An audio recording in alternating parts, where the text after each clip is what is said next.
Sir, Bengal की धरती पर आप आए हुए हैं आसनसोल में एक कार्यक्रम में। बंगाल के जो राजाओं थे उनको भी मतलब बताया जा रहा है कि वो भूमिहार समाज से ही रिलेटेड थे। इस पर अगर आप कुछ ध्यान बहुत डालें। बड़ी विचार का यहाँ बहुत बड़ा वैचारिक आयाम है जो बंगाल को लेकर, और भूमिहार ब्राह्मण समाज का क्या संबंध है। सबसे पहले मगध की भूमि से जो शशांक गौड़ कहे गए हैं, जिनका नाम जो था नरेंद्र गुप्त था, वो मगध के हारित गोत्रीय भूमि अग्रहार परंपरा के ब्राह्मण थे, सैनिक ब्राह्मण थे। और उन्होंने कर्ण सुवर्ण में आकर उन्होंने राजधानी बनाई। और ये ऐतिहासिक तथ्य है कि बंगाल का जो गरिमामय इतिहास है, उसका प्रथम सूत्रधार जो व्यक्ति है, उनका नाम शशांक गौड़ है। और वो शशांक गौड़ मगध की धरती और भूमि अग्रहार और भूमि जो सैनिक ब्राह्मण की परंपरा है, उनसे उनका संबंध है। दूसरा, जो पाल राजा हुए बंगाल में, उनका संबंध भी बिहार की धरती से है। और वो पाल राजा जब यहाँ स्थापित हुए तो भूमि प्रबंधन के लिए भूम्याधिकारी ब्राह्मण का एक बहुत बड़ा वर्ग बंगाल में आया है। चक्रवर्ती, उनका मतलब सैनिक ब्राह्मण है। वो देव शर्मा लिखते हैं। जो वागची हैं, जो यहाँ पर भादुरीय ब्राह्मण हैं, राढ़ीय ब्राह्मणों में, वारेंद्रीय ब्राह्मणों में जो राय सरनेम जो लिखते हैं, राय, चक्रवर्ती, ये सभी भूमिहार ब्राह्मण की श्रेणी में है, भूम्याधिकारी ब्राह्मण है। दूसरी बात, जंगल क्षेत्र के आदिवासी भाइयों के बीच में सनातन परंपरा को ले जाने वाले भूमिहार ब्राह्मण सोनतालों के ब्राह्मण होने से सान्याल कहे जाते हैं। और ये भी आयुधजीवी, सैनिक और अग्रहार ब्राह्मणों की एक शाखा है ऐतिहासिक रूप से। बंगाल के इतिहास में यदि आप महामहोपाध्याय हरप्रसाद शास्त्री को पढ़ें, कुछ लोगों ने प्रतापादित्य राय को कायस्थ की श्रेणी में ब्रह्मछत्र से हटाकर रखने की कोशिश की है, लेकिन बड़े विद्वानों ने यह माना है कि प्रतापादित्य राय का संबंध भूमिहार ब्राह्मण से था।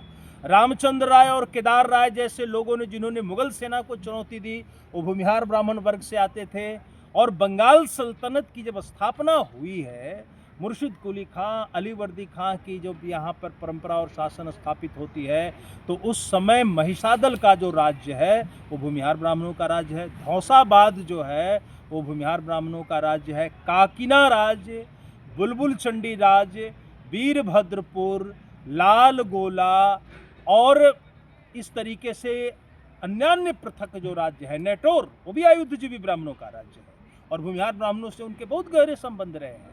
तो यहाँ पर जो आपको राजवाड़े दिख रहे हैं, वीरभद्रपुर से लेके जहाँ हम वर्धमान की धरती पे खड़े हैं, यहाँ से लेकर महिषादल बंगाल तक भूमिहार ब्राह्मणों के 9 बड़े राज्य रहे। और भूमिहार ब्राह्मणों के बड़े राज्य को योगेंद्रनाथ भट्टाचार्य ने, जो हिंदू कास्ट एंड ट्राइब्स किताब लिखी, इसमें भी उसका उन्होंने मुखर रूप में उल्लेख किया है। मैं आपको ये भी बताना चाहूँगा कि रविंद्रनाथ टैगोर का परिवार स्वयं बिहार से आया, वज्जिका और मिथिला क्षेत्र से आया। उनकी पहली रचना भी जो थी वो भानु सिंह पदावली थी। और उनके परिवार में भी आप बिहार जाएंगे तो ठाकुर जो सरनेम है, तकुर शब्द से बना है।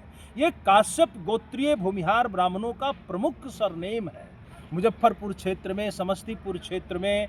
और वहाँ से माइग्रेट करके ढाका, चटगांव के क्षेत्र में ये परिवार आया, तो बंगाल में उनको पिराली ब्राह्मण कहते थे। बहुत सम्मान देने की चेष्टा नहीं हुई, लेकिन रविंद्रनाथ ठाकुर के पूर्वज देवेंद्रनाथ ठाकुर ने अपनी प्रतिष्ठा संस्कृत ज्ञान से उन्होंने प्रतिष्ठापित की।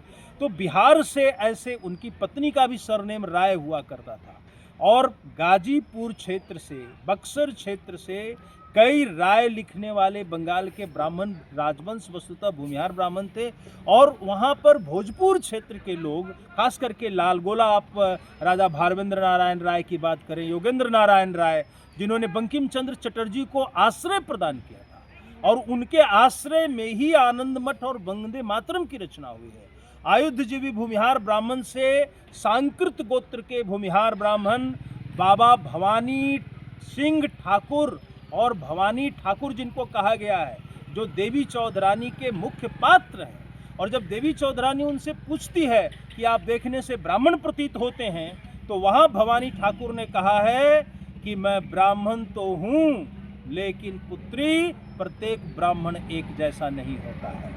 यानी मैं शस्त्र धारण करने वाला ब्राह्मण हूँ। मैं उस अनन्य जिजीविषा और साहस से प्रेरित हूँ जिसके जीवन में संघर्ष का पथ है, और तुम मेरे अनुगमन में चलना चाहती हो तो ये पथ संघर्ष का पथ होगा। ये बंकिम की परिकल्पना जो है वंदे मातरम की, वह राजा फतेह बहादुर शाही के साथ लड़ने वाले 10 नामी नागाओं की प्रगाथा के ऊपर आधारित है, जिन्होंने भोजपुरी में बंदौ माता भवानी का नारा दिया था। बंकिम की साहित्य में जो भवानी ठाकुर है, वो उनके बारे में बंगाल के इतिहासकारों ने लिखा कि Bhavani Thakur belong to up country Bogejpur area of Bihar, यानी कि बोगेजपुर ये भोजपुर के लिए प्रयुक्त हुआ है कि बिहार के ग्रामीण भोजपुर क्षेत्र से वो आने वाले व्यक्ति थे, वो मूलतः बंगाल के नहीं थे। और उन्होंने खुद देवी चौधरानी में स्पष्ट किया है कि वो ब्राह्मण तो हैं, लेकिन वो आयुध्यजीवी ब्राह्मण हैं। तो इस प्रकार से पूरे बंगाल में आप देखेंगे, पुरुलिया में महामहतर की परंपरा है। महामहतर भूमिहार ब्राह्मण वंश के थे।